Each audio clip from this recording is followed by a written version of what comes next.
sometimes when I'm coming to interview guests, I actually ask a few of the people in my network Yes. the kind of questions that they want me to ask my guests. So I sent out a few notes before having this interview, and one of them actually told me to ask you what it takes to be in your position, in your shoes. How did you grow from, the entry level, the jobs that you were doing, up to a moment where you're now you're actually sort of like a regional Yes. head of communications, because you're in Yes. charge of West Africa as well as East Africa. So what Yes. does it take to be Lorraine Onduru? What kind of discipline do I need to have? What kind of skills and competencies do I need to have? Yeah. Yeah. Well, before we get into the competencies Yeah. and the trainings, Yeah. which a lot of the times we feel, I think there's an idea sometimes we feel like, okay, once you have the qualifications Yeah. on paper, Yeah. then you feel like, okay, now I can actually go after anything, or you feel like, okay, now this is what makes me, so let me pursue it. But I think even before we get into the external, a lot of what makes me is internal. So what kind of person do I want to be? What kind of thought processes do I have? What kind of perspective do I have on life? What will I go for? How do I want to be a leader? Those are the thoughts that guide me first. And then, yes, it's true, you do need the qualifications, you do need the skill, you need the right kind of ecosystem around you. People who will always see you for who you really are and champion you and challenge you to keep going forward. So yeah, I think it's a mixture of both those elements. Nice. Yeah. So you like driving? Yeah, I do. Yes. What kind of vehicles do you like driving? It's an interesting question. I know. Yeah. Uh-huh. Well, I've always been into. I think I prefer like city kind of sport. Yeah. That's me too. Really? Yes. Yes. I'm not into SUVs and stuff. I Yeah, like yeah. posh, sporty, Yeah, sporty vehicles. Yeah. Yeah. luxury.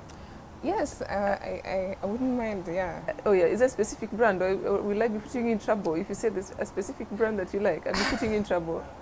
I'd rather not. You'd rather not talk Yeah, about it. yeah. Anyway, I bring this up because can you imagine that there are certain regions in this country where women are not allowed to drive?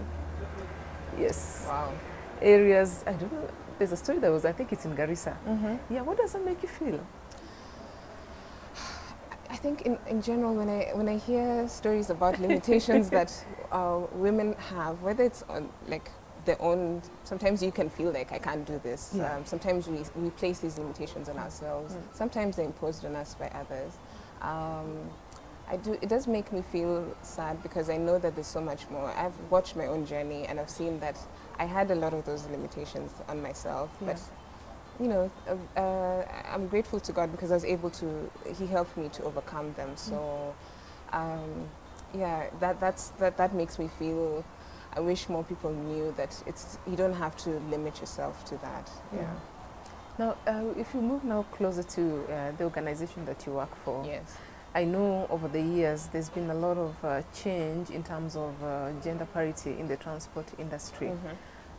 Personally, I've been driven by a female driver. Yes. Yeah. Glad to hear it. And I felt really, it felt good, just forget about the challenges, which we'll talk about later. So in terms of the digital cab or the digital apps that people are using for transport, how would you describe the makeup in terms of gender parity, female versus male drivers? Is it balanced? Are we getting there? Is there something that needs to be done? Okay. Yeah. So I wouldn't say it's like a complete, a clean balance, 50-50% balance, but I think it's certainly quite open. It's certainly available for anybody to take up as an opportunity. Yeah. I think if I look at Uber, for instance, we actually are quite keen, or should I say driven, to ensuring that both men and women are able to thrive on the platform. And we love it when more women take up ride-hailing as a business for themselves. So I think there's we're actually getting there. There's more work that can be done, but I think we're actually moving in the right direction. In the right direction. Yeah. How would you describe the percentage? How is the balance? How are the numbers right now? They're increasing from at least where they were before, because I think one of the things that we saw over the pandemic is a lot of people looking for ways to pivot from what they were doing before. So they have considered taking up ride-hailing as a means to to sustain them, to earn an income. Yeah. So I think they're certainly increasing. Yeah.